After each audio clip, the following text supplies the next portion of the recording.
यीशु में आप सबका स्वागत है। आज का वचन है अनमोल प्रभु यीशु मसीह में। हमें आज का वचन यह सिखाता है, हमारा प्रभु यीशु मसीह हमारे लिए अनमोल वचन बनकर इस जगत में आया, क्योंकि वचन कहता है कि परमेश्वर ने जगत से ऐसा प्रेम रखा कि उसने अपने एकलौते पुत्र को दे दिया, ताकि जो कोई उस पर विश्वास करे वो नाश न हो परंतु अनंत जीवन पाए। हे मेरे प्रियो, आप प्रभु में आप सभी का स्वागत है। प्रभु आपको सुख और शांति और आनंद की भरपूरी दे, क्योंकि प्रभु का वचन कहता है कि प्रभु में हमेशा बलवंत बनते जाओ, बलवंत बनो, क्योंकि परमेश्वर हमें नया बल, नई ताकत, नई तंदुरुस्ती और नई सामर्थ्य देता है। इसलिए हम परमेश्वर के अधीन हो जाते हैं और शैतान का सामना करो, ताकि शैतान भाग निकले। हालेलुया। प्रभु यीशु हमारे अधीन है तो हमें किसी बात की चिंता नहीं है, क्योंकि हमें कोई चिंता नहीं। हमारी सारी चिंता, हमारी सारी गरीबी, हमारी सारी निर्बलता, सारी दुर्बलता को प्रभु यीशु ने उठा लिया, उसके ऊपर उठा लिया और उसने अपना रक्त बहा दिया और हमें छुड़ा लिया। इसलिए परमेश्वर का वचन कहता है, क्या तुम नहीं जानते कि तुम परमेश्वर के मंदिर हो? क्या तुम नहीं जानते कि तुम परमेश्वर के मंदिर हो? हमें परमेश्वर ने मंदिर बनाया और परमेश्वर का आत्मा हमें वास करता है। इसलिए परमेश्वर प्रभु यीशु ने हमारे बदले बलिदान दिया। प्रभु यीशु ने हमारे बदले बलिदान दिया। क्यों? हम दुख में थे, हम परेशानी में थे, हम बीमार थे, हम लाचार थे, हम गरीबी में थे, परंतु प्रभु ने हमें छुड़ाया। हालेलुया। यह अनमोल वचन प्रभु यीशु मसीह की ओर से है, हमारी ओर से नहीं, परंतु सच्चा ईश्वर जो इस जगत को, इस संसार को, आपको और मेरे को उसी ने रचा है। इसलिए हम परमेश्वर का धन्यवाद दें, ताकि उसके वचनों को, उसके उपकारों को, उसके प्रेम को, उसकी दया को और उसकी करुणा को हम याद करके उसका धन्यवाद करें। Hallelujah, hallelujah. प्रभु का अनमोल वचन हमें यही सिखाता है कि हम परमेश्वर के मंदिर है, हमें परमेश्वर ने उसके स्वरूप में रचा है, हमें परमेश्वर की संतान होने का अधिकार दिया है और हम उसके मंदिर है। तो हमारा यह जीवन कैसा होना चाहिए? हे मेरे प्रियो, आपके जीवन को परमेश्वर जांचता है, मेरे जीवन को भी परमेश्वर जांचता है। यदि हम परमेश्वर के मंदिर को नष्ट करेंगे तो परमेश्वर भी हमें नष्ट करेगा। कुरिन्थियों में लिखा है पहला कुरिन्थियों 3:16-17 में लिखा है। मैंने पहला कुरिन्थियों 3:16 तो रखा हूँ आपके सामने, पर 17 आप पढ़ सकते हो। यदि हमारे जीवन को हम ही नाश कर रहे हैं, हमारे जीवन को हम कैसे नाश कर रहे हैं?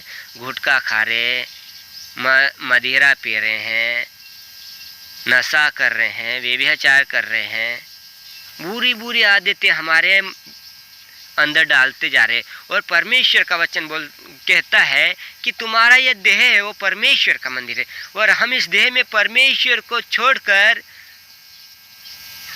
बुरी आदतें देह में डाल रखे, इस मंदिर में बुरी आदतें डाल रखे, गलत, व्यभिचार, झूठ, झगड़ा, मतवालापन, रीति रिवाज, मूर्ति पूजा, ऐसी चीज़ों को हमारे मनों में डाल रखे। तो ऐसी चीज़ों में परमेश्वर नहीं आएगा, क्योंकि जहाँ गंदगी होती है वहाँ मनुष्य नहीं बैठना पसंद करता है। तो परमेश्वर कैसा हमारे इस गंदगी में आएगा, और इस गंदगी को प्रभु यीशु के नाम से सफा करना पड़ेगा। हालेलुया। और प्रभु यीशु ही मसीह है जो इस गंदगी को जलाकर राख करेगा। हालेलुया। क्योंकि प्रभु यीशु मसीह हमारे देह को उसके लहू से धोकर पवित्र करेगा, उसकी पवित्र आग से हमारे अंदर जो कचरा है उसे जलाकर भस्म करेगा। जिस उदाहरण के मान से हम खेती करते हैं, जो किसान है जो खेती करते हैं, खेती में बहुत प्रकार का चारा घास उगता है, वो फसलों के लिए वो क्या है? बीमारी है, वो क्या है? रुकावटें हैं। तो उस फसलों में जो चारा है, जो बीज है, गलत बीज है, उसको उखाड़ डालते हैं, कोई दवाई से उसको मार डालते हैं, और उसको क्या करते हैं, उस फसलों को सपा करते। वैसे ही हमारे जीवन की फसलों को यीशु मसीह सपा करता। हमारे ये जीवन का फसल है वो आत्मा है, और आत्मा परमेश्वर का यह आत्मा है वो पवित्र होना चाहिए। जैसे हम घर में झाड़ू पोता करते हैं और उसके ऊपर से भी चटाई बिछाते हैं, क्योंकि हम अच्छी जगह चाहते हैं, वैसे ही परमेश्वर भी अच्छी जगह चाहता है। हे मेरे प्रियो, यदि प्रभु में आप बढ़ना चाहते हो तो अपने देह को परमेश्वर के हाथ में सौंप दो। और जो तुम पहले जीवन में जब प्रभु को नहीं जानते थे और पाप किया है तो प्रभु से माफ़ी मांगो और पश्चाताप करो कि प्रभु हम पापी थे, हम अपराधी थे, हम गुनहगार थे। प्रभु हमारे पापों को, हमारे अपराधों को, हमारे गुनाहों को तू क्षमा कर। प्रभु यीशु मसीह क्षमा करेगा। हालेलुया। जो अपने पापों को मान लेता है उसे परमेश्वर क्षमा करता है। यदि हमारे माँ बाप हमें काम बताए और यदि हम नहीं करें और गलत काम कर देते हैं और हम गलतियों को स्वीकार करते हैं, मेरे से गलती हो गई, मेरे मार से भूल चूक हो गए, मुझे माफ़ करना, तो हमारे माँ बाप माफ़ करते हैं, हमें दंड नहीं देते हैं। वैसे प्रभु यीशु मसीह भी हमें दंड नहीं देते हैं। पर इस संसार के लोग कहते हैं कि जितने भी देवी देवता हैं वो बोलते हैं कि जब जब इस पृथ्वी के ऊपर पाप बढ़ेगा तो हम नाश करने के लिए आएंगे। वो तो नाश करने के लिए आया, पर प्रभु यीशु मसीह ने क्या कहा, मैं जीवन देने के लिए आया, और ऐसा जीवन देने के लिए आया कि बहुताय का जीवन वो कभी ख़त्म नहीं होए। हालेलुया।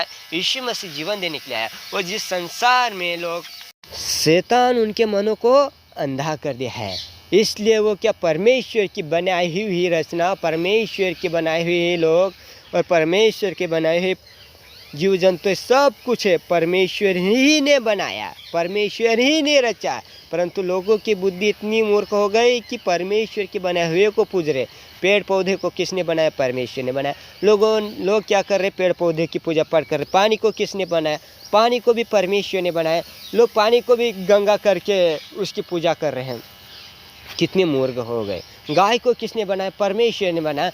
परमेश्वर को जिसने बनाया उसको पूजना चाहे, उसकी पूजा नहीं करते, परंतु उसकी बनाई हुई रचना की पूजा कर रहे लोग, कितने मूर्ख हो गए। और वो मूर्खता उनके मनों में कौन डाला, शैतान डाला। और प्रभु ये कहता है कि मेरी बनाई हुई वस्तु को पूजना घोर नरक में डाले जाओगे। हालेलुया। एकमात्र सच्चे परमेश्वर को ही पूजना अनिवार्य है, उसको ही मानना जरूरी है। हालेलुया। यदि हम अपने माँ बाप की इज्जत ना करें और दूसरों को माँ बाप कहें तो वो दूसरे हमें ज़मीन का हिस्सा देंगे, नहीं देंगे। हमारे माँ बाप ही हमें ज़मीन का हिस्सा देंगे, क्योंकि हम उनकी संतान हैं। वैसे ही हम भी परमेश्वर की संतान हैं। हालेलुया। प्रभु इन वचनों के द्वारा आप सभी को आशीष दे और प्रभु में प्रतिदिन आगे बढ़ते जाए। हे मेरे प्रियो, आप सभी को जय मसीह की। प्रभु इन वचन के द्वारा आपको आशीष दे ताकि प्रभु में प्रतिदिन आगे बढ़े। प्रार्थना में